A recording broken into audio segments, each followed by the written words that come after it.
parti. Donc là, je vais commencer par faire le réglage au niveau du pfSense. Donc le pfSense c'est 172, dans notre cas 16.0.254.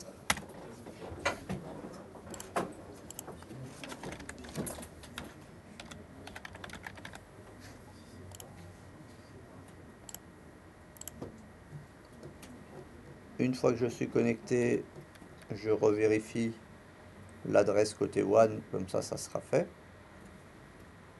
Donc le 192.192.16.0.250, puisqu'on aura besoin par la suite. Ensuite, je vais dans Firewall, NAT.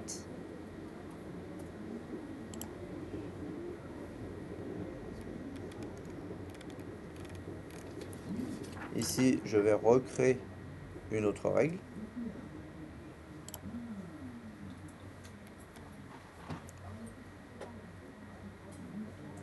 Donc après, je choisis le protocole par lequel je veux me connecter. En l'occurrence ici, c'est un protocole TCP.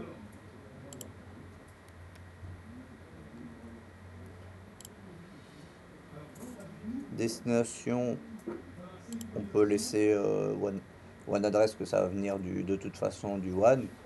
Mais si on a un doute, on met any. Sauf si on est sûr, sauf si on est vraiment sûr qu'il y a un réseau qu'on ne veut pas qu'il puisse accéder. Donc là, je vais le laisser en WAN ou any, l'un des deux. Destination port range, ça c'est le port qu'on va utiliser pour faire la transition avec la box. Donc ce n'est pas le port final qu'on va mettre ici. Donc par exemple, là l'autre fois j'avais utilisé 4443. Dans cet exemple-là, je vais mettre 4444. Si vous n'utilisez qu'un seul port pour faire la redirection, vous n'êtes pas obligé de remplir la deuxième case. Par contre, si vous mettez une plage de ports qui vont permettre de rediriger, à ce moment-là, il faudra remplir aussi la deuxième case. Mais tant que vous visez qu'un seul port de redirection, c'est pas la peine. Ici, redirect target IP, c'est l'adresse vers laquelle vous voulez viser. Donc ici, par exemple,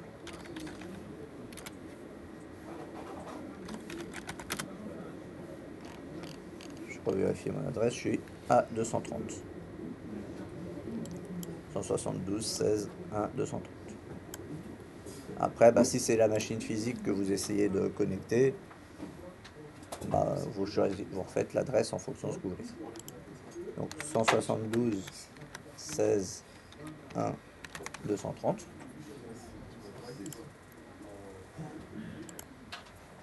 Et le redirect port, c'est le port final, c'est-à-dire sur le port sur lequel vous voulez vous connecter sur la machine en question. Donc en l'occurrence ici, 3389, puisqu'on se connecte en tant que RDP. Oui. Ça, c'est le port obligatoire à mettre. Oui. Tu as besoin de mettre deux ports en fait. Le port de destination et le port de redirection. Le port de destination, c'est celui qu'on choisit. C'est celui qu'on choisit. Celui, c'est obligé parce qu'on se met à la RDP. Oui. Après, si tu as changé ton port de RDP par un autre port, tu mets le port que tu as choisi. Et ici, en fait, c'est aussi rapide de taper 3389. Mais si vous faites dans la liste, vous allez retrouver le MS. Non, voilà, MSRDP, vous le retrouvez là. Ça revient au même. Lui, de toute façon, il va le corriger automatiquement. Après, oui. RDP, il va afficher le port directement. Ouais, en fait, non, mais il va savoir que lui, le RDP, c'est de base 3389 si tu l'as pas changé. Par contre, si tu as changé le port du RDP sur la machine que tu veux te connecter, là, il ne pourra pas le savoir. Et lui, de toute façon, là, quand on va valider, il va transformer le 3389 en MSRDP. Après, bah, éventuellement, vous mettez une description.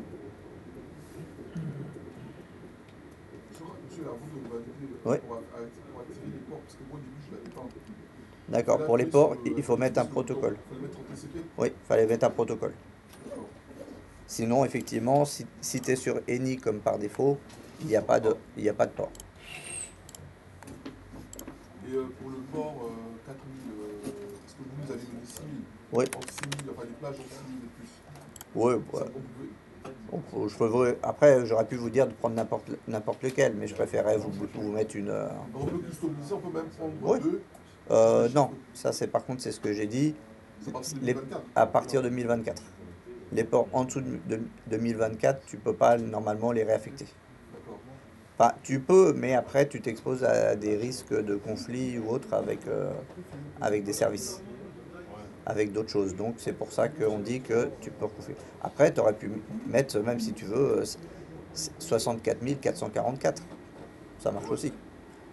Le tout, c'est qu'après, dans ton pare-feu, il laisse passer le port. Deuxième question, c'est par rapport au pare-feu. Hmm. Nous ici, on est obligé de passer par le pare-feu, c'est parce qu'il y a PF7 ici. Oui. On se réseau. Mais chez nous, comme on n'a pas de pare-feu, C'est directement la box. D'accord. Mais dans ton ordinateur, tu as un pare-feu. Oui. Donc si tu n'ouvres... Enfin après, si tu n'as pas changé le port, normalement c'est bon. Mais en accès, tu peux avoir ton pare-feu qui va bloquer le port 4444 en accès. Donc à ce moment-là, il faut que toi, tu lui ouvres le port. Et ça, du coup, c'est les règles qu'on avait vues de pare-feu avancé, où on pouvait changer le port entrant. Donc c'est ça qu'il peut y avoir chez vous, par contre, c'est le port final qui peut... Enfin, le port d'accès qu'il faut peut-être ouvrir dans le pare-feu. Le port accès, ce sera sur la machine qui va être contrôlée. Oui. Sur la machine qui va être contrôlée, en entrant, si tu mets 4444, il ne va pas forcément reconnaître. Par contre, chez vous, à moins que vous ayez plusieurs redirections à faire, vous pouvez utiliser directement le port 3389 dans la box également. Ici, on ne l'a pas fait parce que on est plusieurs à rediriger au niveau de l'adresse publique vers le même port final. Mais si vous n'avez qu'une seule personne, et donc qu'est-ce que j'ai entendu ? Donc mais s'il n'y a qu'une seule personne, vous pouvez utiliser aussi le port 3389 pour l'accès. Mais c'est pas forcément très conseillé non plus, puisque s'il y en a qui essayent de faire des tests, bah, ils vont tester ces ports-là qui peuvent potentiellement être ouverts. Donc si vous le laissez à 389 exposé côté public, bah, du coup il y a plus de possibilités de risque d'attaque sur les services. Voilà. Donc là, après, on ne change rien. Qu'est-ce que je vais marquer ?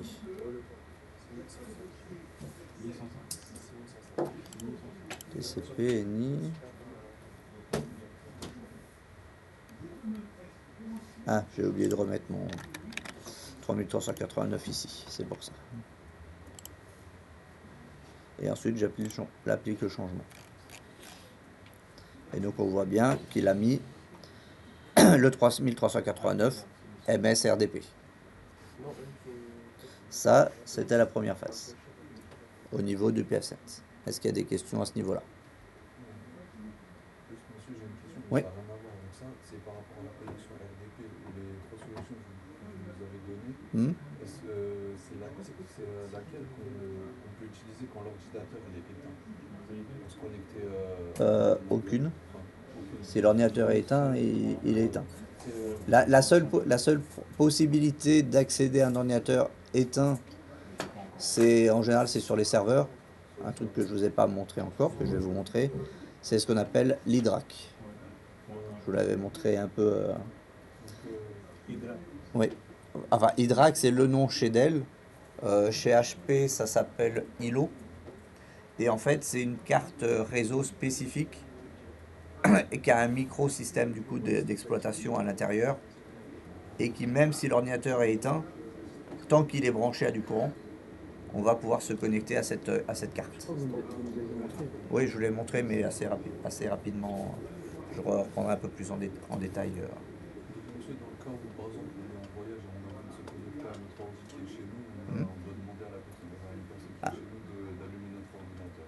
Oui, ou alors après, tu as une autre possibilité si tu le règles à l'avance, c'est ce que j'ai fait chez moi, c'est tu mets une prise connectée et tu configures l'ordinateur pour se rallumer quand il détecte à nouveau du courant. C'est quand ta prise est connectée éteinte, du coup il va pas s'allumer, mais dans le BIOS, on peut régler un ordinateur pour qu'il se rallume quand il récupère du courant. Donc ça fait que quand tu rallumes ta prise à distance via une application, et bah du coup ton PC se rallume. Et au bout de quelques minutes, il est disponible. Ça, c'est ce que j'ai mis en place. Il y a une option dans le BIOS, Il y a des fois, il y a le Wake Online aussi, des fois. ça marche pas.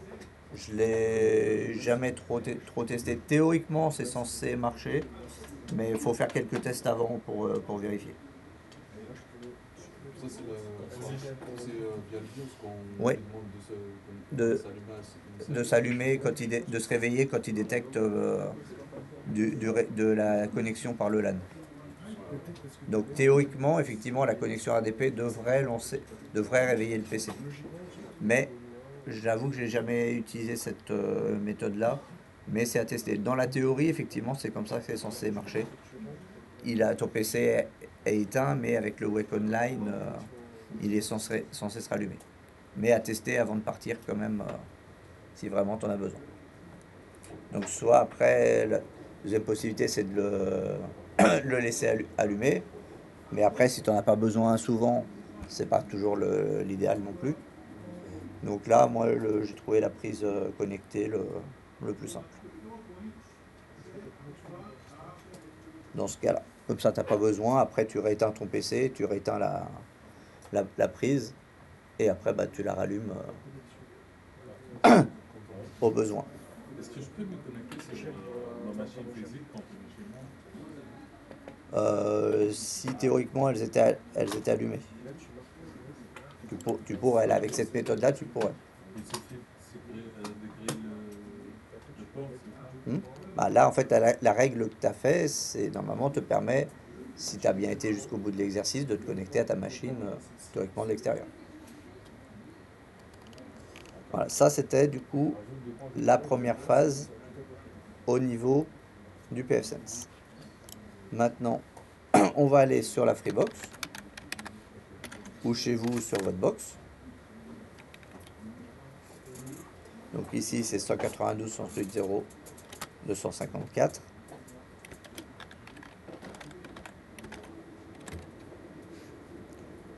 Chez vous, votre box, ça correspondra à votre passerelle si vous faites un ipconfig.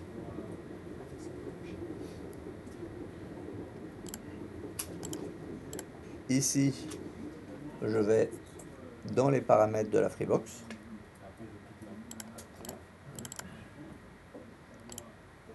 Chez Freebox, c'est gestion de port, là, à l'endroit où on va gérer ça. Ça peut porter un autre nom chez les autres fournisseurs.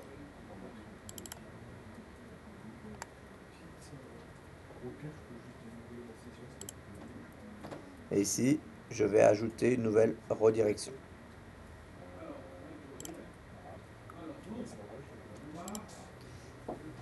Ici, je vais mettre l'adresse du WAN de pfSense. Puisque du coup, là, on passe par le pfSense. Donc le pfSense, il a un LAN et un WAN. De toute façon, la Freebox ou normalement les box de base ne sont capables de détecter que les adresses qui sont sur leur propre réseau. Donc si j'essaye de mettre 172, 16.0.254, de toute façon il me dit que c'est pas possible. Il dit que l'IP est invalide parce qu'il la détecte pas. Et surtout que j'ai fait une erreur. Voilà. Même en rajoutant le point, ça marche pas.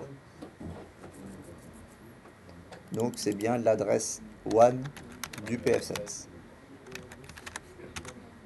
Mais encore une fois, ici en fait on est dans le cas le plus critique, on va dire, où on est obligé de faire un double NAT. Chez vous, vous n'avez pas besoin de faire un double NAT, sauf si vous avez mis un pfSense entre votre box et votre réseau.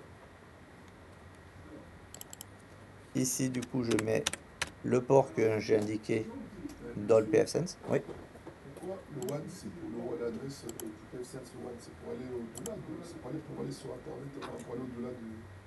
Pourquoi on ne met pas l'adresse là aussi? Parce que, en fait, ici, c'est... local, là. En fait, je dis, c'est du WAN local, on va dire. C'est pas le WAN c'est pas le WAN qui t'emmène directement vers Internet. C'est ton LAN interne qui se transforme en WAN pour pfSense. En fait. Là, en fait, du coup, c'est pour ça que je dis que c'est le plus critique. C'est qu'en fait, tu passes d'un réseau WAN, ton réseau Internet, à un réseau LAN,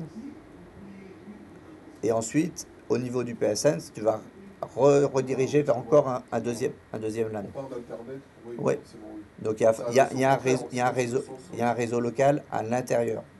Mais pour pfSense, ça reste quand même un WAN d'à côté. Voilà. Donc là, on peut mettre un commentaire pour savoir à quoi ça correspond. Et on sauvegarde. Donc là, on peut vérifier en bas, là, ici. On voit que c'est bien ma règle à 4444. Donc maintenant, je vais tester ça.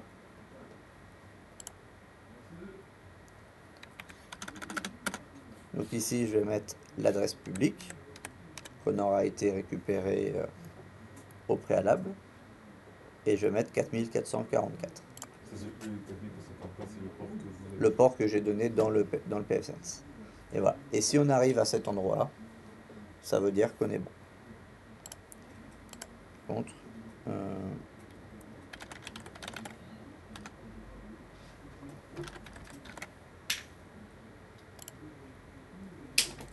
Bon, je ne sais pas pourquoi, il ne veut toujours pas se connecter sur ma machine physique. Voilà. Donc le seul point qu'on va revoir en plus, c'est de bien rappeler de mettre les utilisateurs dans le groupe du bureau à distance. Donc pour ça, on va dans la gestion de l'ordinateur.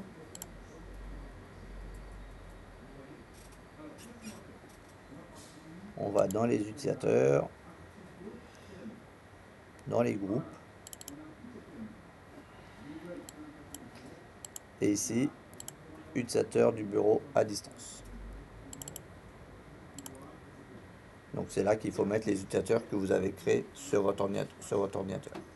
Sinon, ils ne pourront pas y accéder. Après, si vous avez un doute, vous mettez comme j'ai mis là, vous mettez tout le monde. Comme ça, tous les utilisateurs de l'ordinateur, même ceux qui seront créés par la suite, si vous rajoutez des utilisateurs à l'ordinateur, par la suite, ils auront toujours droit de se connecter dessus. Ça, c'est sur la machine sur laquelle on va se connecter. Oui. D'accord. Donc si tu as plusieurs machines où tu essaies de te connecter, il faudra le faire pour chaque machine. Ça, c'est local. Après, si c'est sur un domaine, il faut le faire aussi, mais à ce moment-là, au niveau du serveur.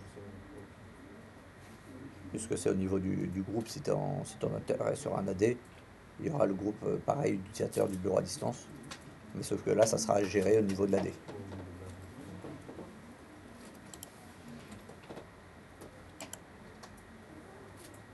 Donc du coup, est-ce qu'il y avait des questions qui restaient? Le box pourquoi on a mis pas l'adresse publique de la box? Parce qu'en fait, tu es déjà dans la box. Donc il sait que ça va arriver par l'adresse publique de toute façon. En fait, quand on est ici, quand on fait une redirection et l'IP source, en fait, c'est l'IP de l'ordinateur à partir duquel tu veux te connecter. Enfin, à partir duquel tu te connectes à l'ordinateur à distance. Par exemple, là, si tu voulais te connecter chez toi, il faudrait que tu mettes l'adresse de l'adresse publique d'ici. D'accord. Et si par exemple, t'es chez toi, il n'y a que toi qui veut se connecter à partir de cette adresse publique, tu mets l'adresse publique là. Là par exemple, c'était, je sais pas si ton adresse publique c'est 79 47 45.5. Il n'y a que les demandes de connexion qui émettraient à partir de cette adresse-là, de l'extérieur, qui seraient autorisées à se connecter à distance. Je vais peut-être pas super les.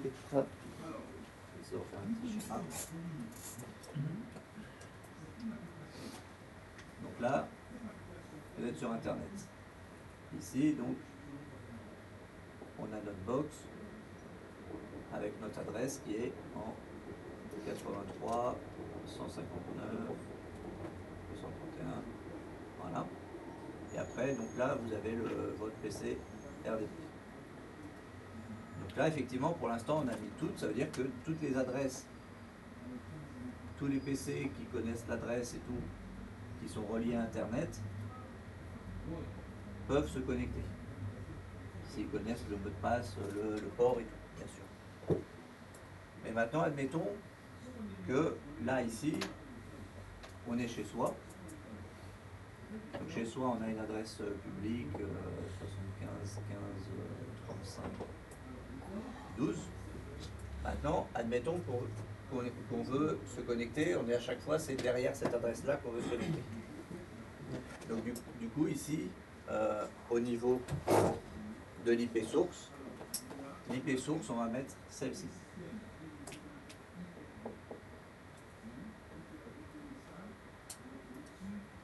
C'est la source qui émet le signal, en fait, qu'on indique. C'est pas l'adresse publique de chez nous.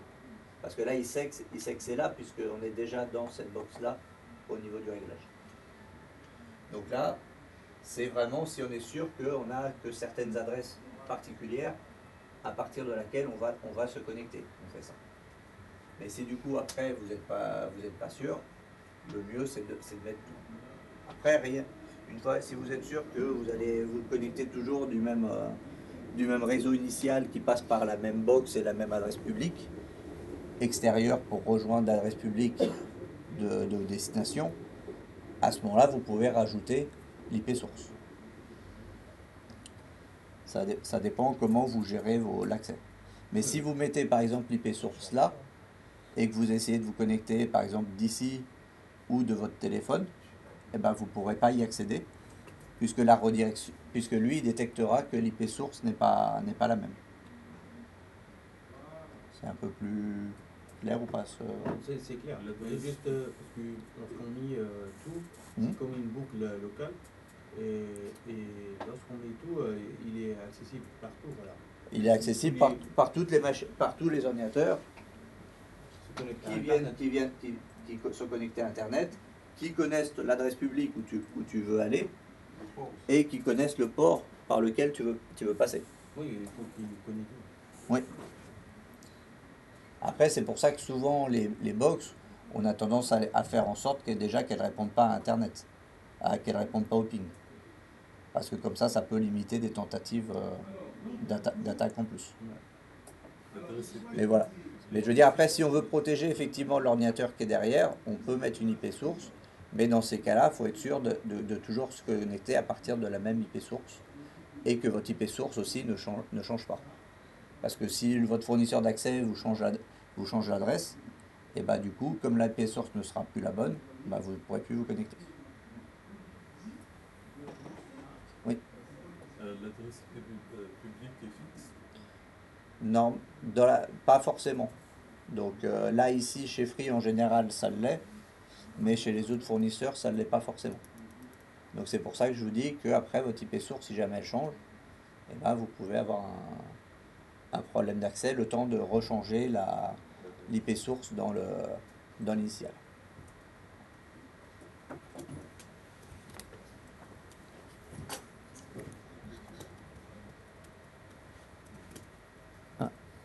D'autres questions ? C'est pas l'adresse, c'est l'adresse. C'est l'adresse à partir d'où tu essayes de te connecter. Donc chez toi, c'est ton adresse publique de chez toi. Ça correspond. Et monsieur, par rapport à l'interface de la Freebox, on peut Ouais. faire que du net ou on peut faire beaucoup plus de choses, genre faire un pare-feu, etc. Le pare-feu, après, théoriquement, on peut, parce que après, ça va dépendre de la Freebox. Celle-ci, est-ce qu'elle gère? Non, par exemple, celle-ci, elle ne le gère pas. Mais il y a des modèles de Freebox comme celle que j'ai qui permettent de mettre une VM à l'intérieur de la Freebox. Donc ça dépend, mais après, ce que vous pouvez faire aussi avec une Freebox, à l'intérieur des paramètres, vous pouvez faire qu'elle soit serveur VPN. Et donc vous pouvez vous connecter directement à votre Freebox en VPN et accéder aux ressources de votre réseau directement, puisque vous serez identifié comme si vous étiez chez vous, via le VPN.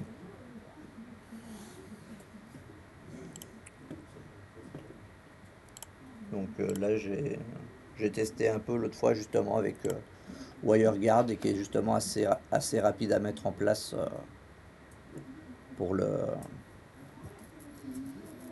par rapport à la Freebox. C'est un des plus simples à mettre en place, et aux appareils pour se connecter également. Donc on est bien d'accord qu'une question, ça peut changer selon l'endroit où on se connecte. Oui. Et par exemple, déjà, ne serait-ce que si tu te connectes de ton téléphone ou de ton PC, c'est pas la même adresse source. Puisque ton téléphone a une adresse IP et ton ordinateur chez toi aura du coup une autre adresse IP. Bon, sauf si ton téléphone, quand tu regardes l'adresse, il est en connecté en Wi-Fi. Mais je veux dire, si tu te connectes à l'extérieur, ton téléphone, là, vous faites mon IP sur votre téléphone, bah, vous allez trouver votre adresse publique du téléphone. l'IPv4 public du téléphone, qui est connecté à Internet.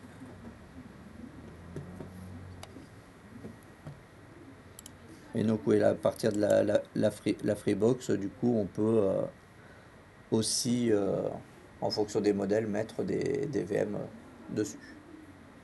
Là, c'est pas le cas de celui-là. On peut régler la plage de DHCP. Si vous voulez pas mettre une grosse plage de DHCP chez vous, vous pouvez. Mais bon, ça on le redescendra à un autre moment, parce que de toute façon on y reviendra tout à l'heure sur le DHCP par rapport à ce qu'on va mettre en place. Et là, je me déconnecte.